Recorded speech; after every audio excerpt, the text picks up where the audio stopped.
శ్రీ పరాభవ నవ సంవత్సరానికి సంబంధించి వృశ్చిక రాశి ఇంగ్లీష్‌లో స్కార్పియో అంటారు. వాటి ఫలితాలను విశ్లేషిద్దాం. ముందుగా విశాఖ 4, అనురాధ 1, 2, 3, 4, జ్యేష్ఠ 1, 2, 3, 4, ఆదాయం 11, వ్యయం 5, రాజపూజ్యం 2, అవమానం 4. ఈ సంవత్సరము శని యొక్క బలం పూర్తి స్థాయిలో కనిపిస్తా ఉన్నది. అలాగే గురువు, రాహు, కేతువుల బలము సంపూర్ణంగా మీపై ఉన్నది కాబట్టి, దృష్టి మంచిగా ఉన్నది కాబట్టి, అనుకూలంగా ఉన్నది కాబట్టి ప్రతి రంగంలో వారికి పట్టిందల్లా బంగారంగా ఉంటుంది.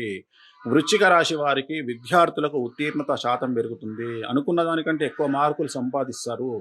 అలాగే విదేశీ వీసాలు అనుకూలంగా ఉంటాయి. అలాగే కోరుకున్నటువంటి యూనివర్సిటీల్లో ప్లేస్‌మెంట్స్ లభిస్తాయి. అంటే సీట్లు పొందుతారు. అలాగే విదేశాల్లో ఉండే వారికి విద్యార్థులకు ఉద్యోగ ప్రాప్తి కనిపిస్తా ఉంది. నిరుద్యోగులకు ఉద్యోగ ప్రాప్తి కనిపిస్తా ఉంది. జీవితంలో స్థిరత్వం ఏర్పరచుకుంటారు. అలాగే ఉద్యోగస్తులకు పై అధికారుల మన్ననలతో పాటు కోరుకున్న చోటికి బదిలీలు మరియు ప్రమోషన్లు ఏర్పడతాయి. వ్యవసాయ రంగంలో ఉండేటువంటి వ్యవసాయదారులకు 2 పంటలు, దిగుబడి, రాబడి అధికంగా ఉంటుంది. మరీ ముఖ్యంగా పసుపు పంట పండించే వారికి విశేషించి అనుకూలంగా ఉంటుంది.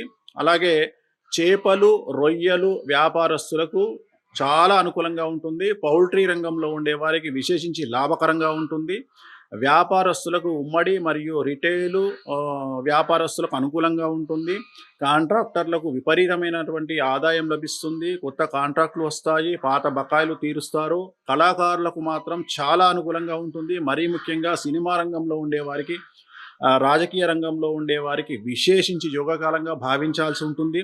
సో ఏ రంగం తీసుకున్నా వృశ్చిక రాశి వారికి ఈ సంవత్సరము రాజయోగంగా భావించాల్సి ఉంటుంది. పట్టిందల్లా బంగారంగా ఉంటుంది. మరీ ముఖ్యంగా స్త్రీలకు అనురాధ నక్షత్రము, అలాగే విశాఖ 4వ పాదం వారికి చాలా చాలా చాలా అనుకూలంగా ఉండబోతా ఉంది. కళాకారులు గానీ, క్రీడాకారులు గానీ, సో ఏ రంగం వారైనా సరే చాలా చాలా అనుకూలంగా ఉంటుంది. ఇప్పుడు నేను చెప్పినటువంటి నక్షత్రాల వారికి పూర్తి స్థాయిలో అనుకూలంగా ఉంటుంది.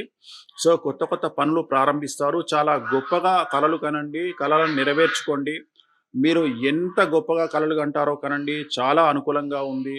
ఏ రంగంలో ఉన్నవారైనా సరే 1కి 10 అడుగులు ముందుకెయ్యండి. వెనక్కి తగ్గకండి.